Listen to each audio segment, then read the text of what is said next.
देखिए, comparing of fractions में हम सबसे पहले लाइक फ्रैक्शंस के कंपेरिजन को पढ़ेंगे। तो लाइक फ्रैक्शंस में हम कंपेयर करेंगे कौन सा फ्रैक्शन बड़ा होगा, कौन सा छोटा होगा। तो यहाँ पे लिखा है, in the fractions of same denominator the fractions having larger numerator is larger. अगर कोई दो फ्रैक्शन है, ठीक है, कोई दो फ्रैक्शन है और उनका डिनोमिनेटर सेम है, तो जिसका न्यूमरेटर बड़ा होगा ना, जिसका न्यूमरेटर बड़ा होगा वही फ्रैक्शन बड़ी होगी। जैसे मान लीजिए मैंने लिया, एग्जाम्पल ले रहा हूँ मैं 3/8 एंड ऑफ 5/8, इन दो का एग्जाम्पल मैं ले रहा हूँ, ठीक है। तो मैंने कहा the fractions having same denominator, जिनका डिनोमिनेटर क्या है, यहाँ पे भी 8 है और यहाँ पे भी 8 है। फिर लिखा है the fractions having larger numerator, तो जिनका न्यूमरेटर बड़ा है वो फ्रैक्शन बड़ी होगी। तो न्यूमरेटर किसका बड़ा है, 5 का बड़ा है, 5/8 का। तो इसका मतलब जो 5/8 फ्रैक्शन है वो बड़ी होगी किससे, 3/8 से।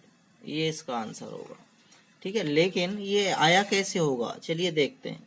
मान लीजिए मैं एक बॉक्स लेता हूँ और इसके 8 पार्ट्स करता हूँ, 1 2 3 4 5 6 7 8 हो गए, ठीक है। और दूसरा मैं एक और बॉक्स ले रहा हूँ ऐसे ही और उसके भी 8 पार्ट्स कर देता हूँ मैं। तो यहाँ पे 8 पार्ट्स होंगे, 1 2 3 4 5 6 7। तो 1 2 3 4 5 6 7 8, 1 2 3 4 5 6 7 8। तो यहाँ पे देखिए मैं कह रहा हूँ कि 5/8, इसका मतलब कितने शेड किया मैंने शेड कर दिया यहाँ पे 5। तो ये फ्रैक्शन हुई हमारी 5/8।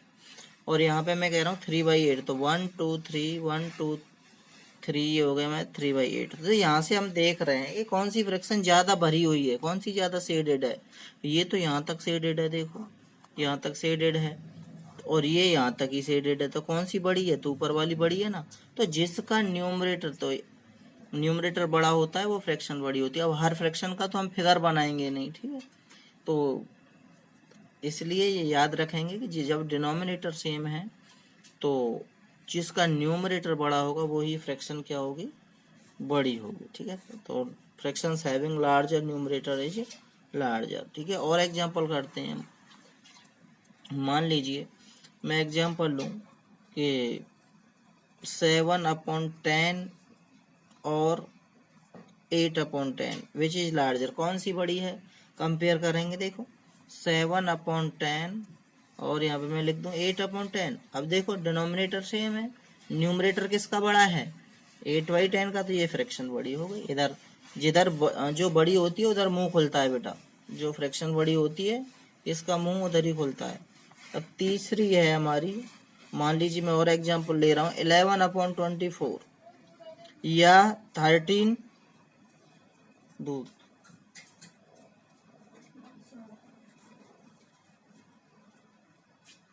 13/24 और लिख लो यहाँ पे कौन सी बड़ी है। तो देखिए 11/24 और यहाँ पे 13/24, कौन सी का न्यूमरेटर, देखिए नीचे डिनोमिनेटर सेम है 24, तो न्यूमरेटर किसका बड़ा है, 13 का। तो इस तरीके से हम कंपैरिजन कर सकते हैं, ठीक है। एक क्वेश्चन है तुम्हारा, right the fraction in ascending and descending order, या असेंडिंग का कर लेते हैं। Right the fraction in descending order. Descending order का मतलब है उतरते हुए क्रम में हमें लिखना है।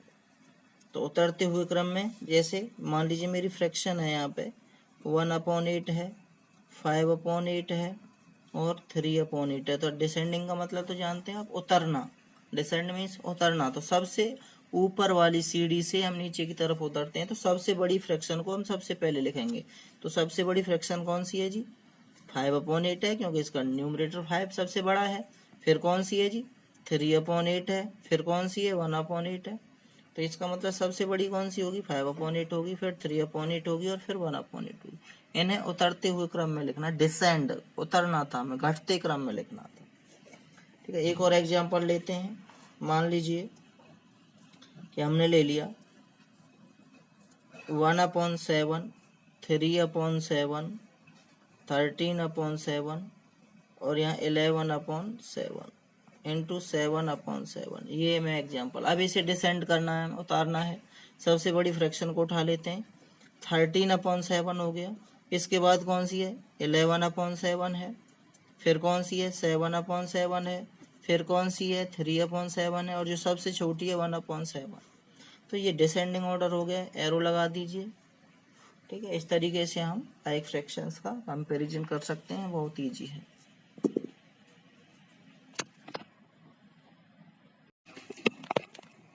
तो कंपेयरिंग ऑफ अनलाइक फ्रैक्शंस में हम दो तरह की अनलाइक फ्रैक्शंस होती हैं। एक तो वो होती हैं जिनका न्यूमरेटर सेम होता है और एक जिनका न्यूमरेटर अलग अलग होता है। डिनोमिनेटर तो अलग होते ही हैं। ठीक है, तो ऐसी फ्रैक्शंस का कंपैरिजन कैसे करते हैं, देखिए। In two fraction, if in two fractions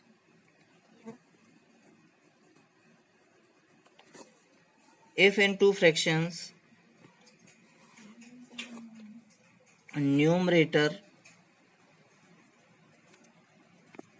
numerator are same,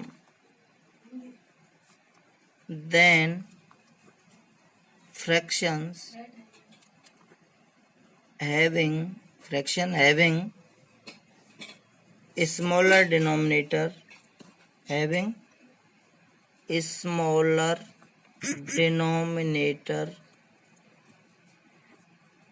is larger. ये कह रहा है अगर न्यूमरेटर सेम है तो जिसका डिनोमिनेटर छोटा है वो फ्रैक्शन बड़ी होगी। जैसे मान लीजिए मैंने लिखा 2/9 लिखा और एक 2/7 लिखा। इसमें हमें चेक करना है कौन सी फ्रैक्शन बड़ी है। तो देखिए न्यूमरेटर सेम है, यहाँ पे चेक करो, न्यूमरेटर तो सेम है।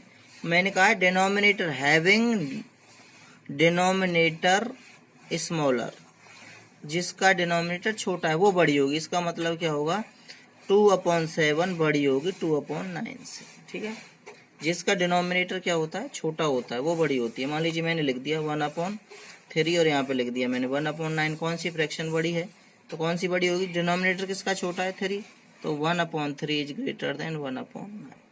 इसमें ये है कि जिसका डिनोमिनेटर छोटा है वही फ्रैक्शन को हम क्या लेंगे, वही बड़ी मानी जाएगी। ठीक है, तो यहाँ पे मैं एक एग्जांपल लेता हूँ असेंडिंग ऑर्डर में और डिसेंडिंग ऑर्डर में लिखने के लिए। Right the fractions in ascending order. Ascending order में मुझे फ्रैक्शन को लिखना है। जैसे मैं एक एग्जांपल लिया 1/12, 1/23, 1/5, 1/7, 1/50, 1/9 और 1/17। इसमें हमें लिखना है असेंडिंग का मतलब, असेंड का मतलब चढ़ना होता है, तो नीचे से ऊपर की ओर पहले सबसे छोटी फ्रैक्शन लिखेंगे, फिर उससे बड़ी, फिर उससे बड़ी। तो इसका मतलब सबसे छोटी कौन सी होगी, जिसका डिनोमिनेटर सबसे बड़ा होगा। सबसे बड़ा तो इसका डिनोमिनेटर है, तो ये सबसे छोटी हो गई। फिर इससे बड़ी कौन सी होगी, देखो नीचे 23 वाली, ये 23 वाली इससे बड़ी होगी। फिर 23 से छोटा कौन है, 23 से छोटा ये 17 वाला है, 1/17। फिर 1/17 के बाद 1/12 आ जाएगा, 1/12 के बाद 1/9, 1/9 के बाद 1/7 और 1/7 के बाद 1/5। इसका मतलब सबसे छोटी फ्रैक्शन क्या होगी, 1/50। ये स्मॉलेस्ट है बेटा, और ये सबसे बड़ी क्या है, ये लार्जेस्ट फ्रैक्शन है। मतलब जिसका डिनोमिनेटर सबसे बड़ा है वो तो सबसे छोटी है, और जिसका डिनोमिनेटर सबसे छोटा है वो सबसे बड़ी है। तो ऐसे करके हम इनकी कंपेयर करते हैं जिनके न्यूमरेटर लेकिन सबके सेम है, 1 1 1 1 1 ऐसे करके।